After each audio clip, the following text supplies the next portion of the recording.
There is a growing portion of Canadians who have a beef with beef. The belief appears to be that beef is bad for humans and cattle are bad for the environment and the atmosphere. In fact, according to the Canadian Centre for Food Integrity, 1/3 of us are negative about food production in Canada and another third are losing faith in the system. Beef is front and center. There are inaccurate arguments that suggest we could eliminate cattle and substitute it with plant-based protein, and in doing so, we'd all be better off, and so would the environment. Bob Lowe, the president of the Cattlemen's Association, has heard it all, and he says it simply isn't true. In fact, if you take cattle off of the grasslands, then those grasslands and the thousands of species that call them home will die. He's right. Science has demonstrated that large grazing ruminants are essential to the health and well-being of grasslands. Cows graze, and when they do, they turn the soil over, and their saliva, urine, and poop fertilizes the land. And then when they chomp on the grasses, that action in turn stimulates growth, which sequesters carbon. And what they are eating is sequestered carbon, and then they convert those grasses into protein-rich nutrients. They also eat corn and barley and potatoes that are not fit for human consumption, and they convert those carbon-based organisms into protein, and in the process also reduce food waste. And then there is their place in the flow of carbon. Cows burp, and that is the byproduct of carbon conversion that happens in their bodies, which is then emitted as methane, which eventually returns to carbon in the atmosphere and is once again sequestered in the vegetation the cows eat. I invited Bob Lowe, the president of the Cattlemen's Association, to join me for a conversation that matters about the vital role cattle play in our well-being and the well-being of the environment. Now, just before we get to that conversation, here is an excerpt from the documentary Guardians of the Grasslands. Basically with grass, what they say is that you've got what you have above ground, you also have below ground. So if you have grass that looks like this above ground, then you also have roots that look like this below ground. But with native prairies, it's like threefold, where the roots really extend deep into the soil. The benefit of that is there's two cycles of carbon, and the above ground stuff every year in the spring, like right now, it's sucking carbon from the air and producing plant matter above ground and below. But all the stuff above ground gets cycled back into the air again within, usually by the end of the summer, or for sure by the next year. The stuff that goes into the ground is the roots, and that stuff's what becomes really stable and long-lasting in the soil. And that's how they build organic matter here. So this ranch is 65,000 acres, and it sequesters, currently right now, there are approximately 2 million tons of carbon, which is the equivalent to the emissions from over 100,000 Canadians for a year. So that is stable, long-term, and permanent in the ground as long as we have an intact ecosystem and cattle grazing on it. Over the last decade, the story of cows and the environment has been a hot topic, but the narrative has been focused on cattle's contribution to climate change and the destruction of the rainforest. The idea that cattle could be integral to the health of an ecosystem is a very different story. In order to understand the real impact of cattle on a specific ecosystem, we have to look at the context. The context is so important. We're not standing in a rainforest, we're standing on the Canadian prairie. And so in that context, we need grazers. And we need a livestock industry to keep the prairie, what's precious left of it, where it is. And so in our Canadian context, let's think about what's most sustainable for here. So what role do cattle play in the grasslands ecosystem? What happens is the glaciers came and wiped off all the topsoil, so we had no life. There was nothing here, and it grew topsoil down into the soil. I always thought that topsoil grew up and it was an accumulation of something, but topsoil actually grows down into the dirt, and it's just a conversion of inorganic, dead rock and silt and sand into actually this dark black life, which is like an Amazon rainforest, but underground, where you have little tiny T-Rex predators, and they're going around and killing other things and prey animals and parasites, and it's a whole complex web underground, an ecosystem that's alive. And by having cattle here, they're creating that life. They're the keystone species in this ecosystem. It was the bison before them, and the bison completely built this into the ecosystem that we have today, and built all the topsoil and sequestered all the carbon. And when they disappeared, these grasslands became sick, and they needed to have another keystone, large herbivore grazing on it.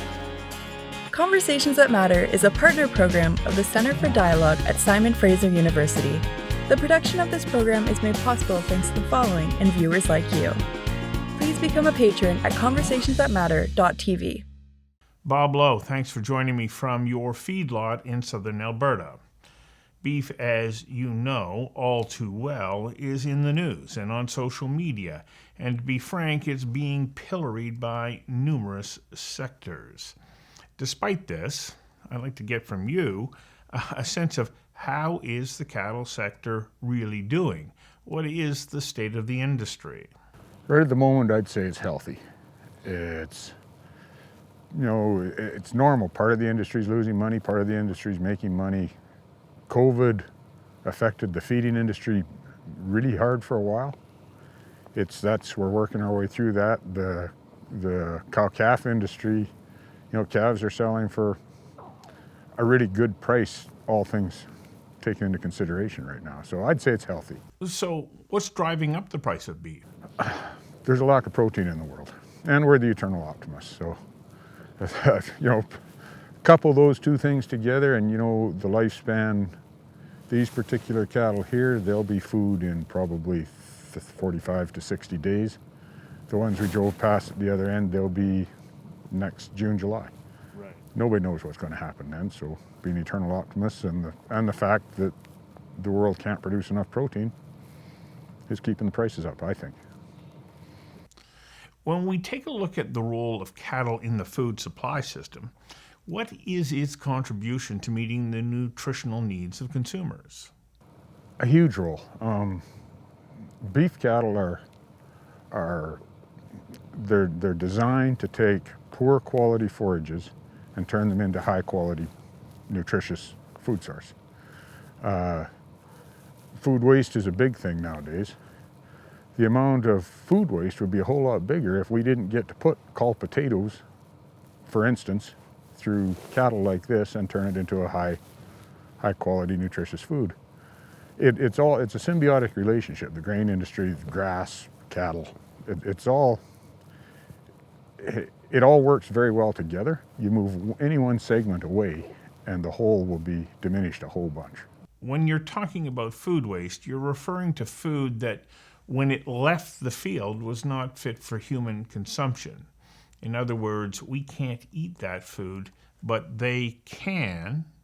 Yeah, I know operations we don't, because we aren't close to any vegetable processing facilities, for instance, but I know places that call potatoes that don't make it to the grocery store. They get put through cattle, they get fed.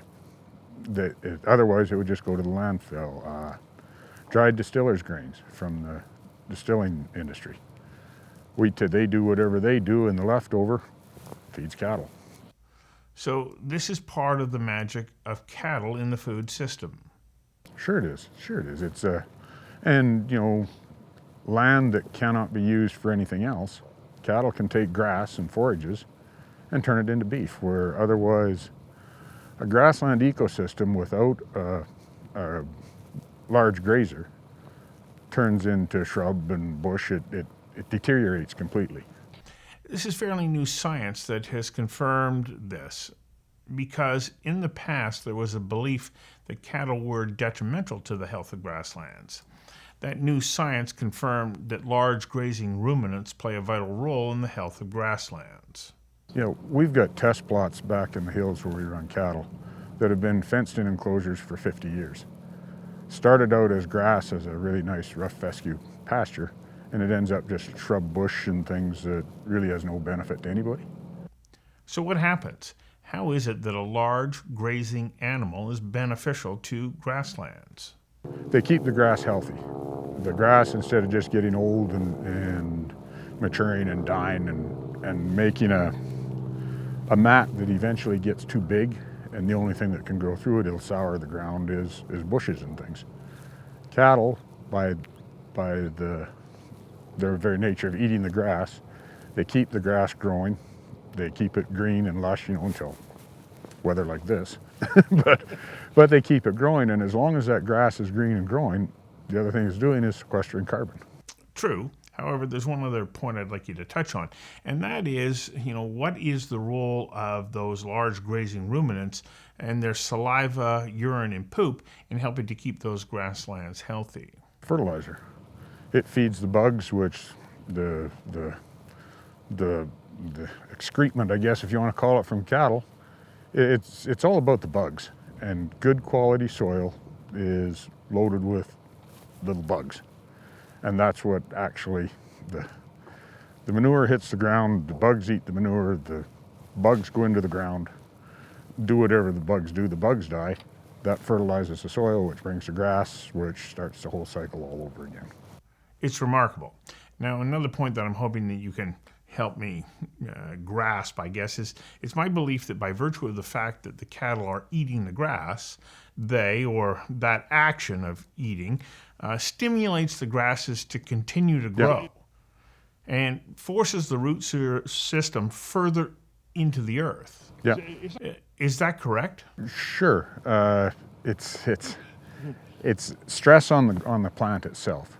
So providing the grazing is done properly, it does exactly what you say. Now you can, if by overgrazing or undergrazing, they both end up the same way, the grass dies. So, but proper grazing that's exactly what happens. What they are eating is sequestered carbon. Yeah, that's how the grass grows. Now, since the time when I first met you back in the spring, I've learned that the building block of anything that cattle eat is carbon. And so what they're consuming is carbon-based material. Exactly, and I'll go one step further. What you and I are made of is carbon. Yes. I mean, that's just, anything living is carbon. Well, preparing for this interview, I was directed by somebody to watch a video that went into great detail about cows and their production of greenhouse gases. The problem with the video is that it was wrong. It didn't mention the carbon cycle, and then it went on to blame the production of methane from cows on their farts, not burps, which I now know is the source of that biogenic methane. It is burping, right? Yeah, it's burping. And in this video, there's no mention of the fact that cattle are not producing new GHGs. Rather, they are part of a carbon cycle, part of carbon flow. They're part of the flow. And methane, what science is starting to show us now, is methane has a lifespan. I think it's like 10 years in the atmosphere. So assuming that everything stays the same, assuming cattle numbers stay exactly the same now as in 10 years from now, the methane will stay exactly the same. It will not increase. What is the cattle population in North America? Oh, 100, we're about 10, probably about 100 million cows maybe. And that's down since the 1970s. In Canada, I don't know about the US numbers, but I suspect they're awfully close. In Canada, we're producing the same amount of beef as we were in the 70s with 25% less cattle. Earlier, you talked about COVID-19, which has had a number of impacts on the cattle industry, but it's also had an impact on other industries that allow us to take a look at the relationship between cattle and greenhouse gas production. I guess the total volume, you'd say, of greenhouse gases during COVID-19 went down, but the cattle industry stayed the same. The numbers of cattle stayed the same. So apparently, cattle aren't that big a deal in the whole thing. I mean, we look at the industries that really drastically decreased, and that's transportation being the big one. And I don't want to compare industry to industry, but what I'm trying to say is cattle are really not denying that we do contribute to greenhouse gases. We're doing everything in our power to lessen that amount, but it's a very small amount at the best of times anyway. Like I think 2% of Canada's greenhouse gas emissions come from the cattle industry. How then do new greenhouse gases get produced by the cattle industry? Because, as you already explained, the methane comes from burps and is part of flow. So how is it that the cattle industry is producing new GHGs? I don't think there is new greenhouse gases being emitted by cattle, but we're in the process, and we've set some goals as the Canadian cattle industry of mitigating the greenhouse gases. What it's beginning to look like is cattle are actually, instead of an emitter, they're the opposite of an emitter of greenhouse gases. So they actually net benefit. They actually sequester more carbon than they give off, or cause the sequestration of more carbon than they give off. That's a tough and contradictory message to get out. I don't know why, I don't understand why, but there is a segment of the population, it's a very small one, I believe, but very well funded, that wants to eliminate animal agriculture. And they haven't looked, or they don't want to look, at you eliminate cattle from the environment, and you're hurting the environment is what you're doing. Because cattle are a vital member of the cycle of life. Exactly. One of the other topics, as outlined in your strategic plan, that being the Cattlemen strategic plan, is to continue to address issues around animal welfare. People, and by that I mean consumers, want to know the animals are being treated in the best possible way. So what steps are you taking to ensure there is continual improvements in animal welfare? Well, if cattle are my livelihood, if I hurt them, that hurts me. It doesn't hurt. You know, it just seems it's poor business to hurt them. So things we do, like a day like this, the cattle in Canada are designed for weather like this. They get a lot more hair in the winter, they get a lot warmer. We'll also, once they finish eating, we'll put straw out to bed them. Some of the new stuff that's come around is pain mitigation. And we've experimented with meloxicam and some of these pain-inhibiting drugs. They work. Okay, I got another question for you, and another hole in my understanding that I'm hoping that you can fill in about cattle. You're at a feedlot at the moment. What are you feeding cattle when they're in the feedlot, as opposed to when they're out roaming in the grasslands? We're basically barley-based. Our silage is barley, the grain that we feed here is barley. The straw that we use is a barley or wheat. But what you feed cattle, and then we'll feed wheat sometimes too, but we feed the wheat. We aren't in competition with human grains because they cost too much. We feed the cheaper end of the stuff. So how much of their lives are spent in the feedlot? These cattle here would be, they're a year and a half old, and they've been in a feedlot for about 2 months. So the rest of the time they're out in the grasslands? They're out in the grasslands, yeah. So they're eating grass? Yeah, they're eating grass. They're finished, it's, you know, they talk about grain-fed beef. Well, it's actually grain-finished beef. Most of the food they eat is grass, I mean, is a roughage of some kind. So the majority of their life, they eat grass supplemented by grains. Is that accurate? Majority of life, they're eating grass. When they come in here, it'll be mostly grain. Okay, what's the difference? When someone says, oh yeah, okay, I'll have beef so long as it's grass-fed. What that would actually mean is those cattle would have gotten no grain. So they'd be grass-fed through their whole lifespan.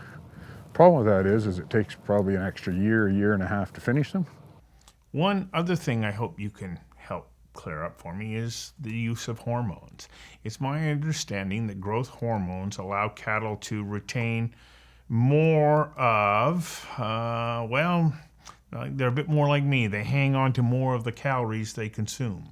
Exactly. Their growth hormones promote the development of red meat as opposed to the development of fat. So that's it in a nutshell. So back to the challenge you face, that being your voice is small. You're not the best at the social media game, and that puts you at a disadvantage in the messaging world. I've got faith in humanity. I still think most people appreciate the fact that they have beef on the shelves and it's reasonably priced. And our job is to make sure that we've got the story right, make sure that we continually adapt to the new science, which we wouldn't be here if we didn't, and to keep those people there. You know, the vocal minority seem to be winning, and maybe over time they will, but that's our job, is to make sure they don't. I understand that because so few people are actually in agriculture as a profession these days, you know, does that put you, the same as anybody else who's in the food production business, into that interesting human resources challenge where you're having trouble to attract talent? And if so, what's your message to people who may be considering a career in ag? That's one of our big things right now with CCA, is attracting young people into the industry. And we've got two different programs, the Cattlemen's Young Leaders and the Young Cattlemen's Council, which are both designed to get young people into both the policy making end of the industry and just familiarize them with the industry. COVID, you hate to say something like COVID could be an opportunity, but what it's shown is that all of a sudden people are thinking that, gee, you know, we've been generations where you just went to the grocery store and got your food. Nobody's been to the grocery store and haven't been able to get the food they wanted. Well, a few times in COVID that happened. We've got an opportunity now to kind of strike while everybody's thinking about it. You know, make people aware of where their food comes from, make them, or give them the confidence that the food supply in Canada is secure and it is safe, and make them proud, or get them to be proud of how the food is produced in Canada, all of it. The grains, the potatoes, the beef. As soon as we get that happening, which I believe we're on a good track, as soon as we can get that happening, then we're going to get governments that will support the industry. You know, all governments are as a reflection of the people. If we can actually move this in this little bit of window that we've got, so that we can actually, you know, a Canadian goes on a holiday to Switzerland or somewhere, if that's ever allowed again. And you know, so, you know, we've got a really good, safe, secure food system in Canada. That's what I want to see. Well, the Canadian Centre for Food Integrity, in a recent study, says there is enough messaging out there right now that has a disturbing amount of the population questioning if the food system is safe and sustainable.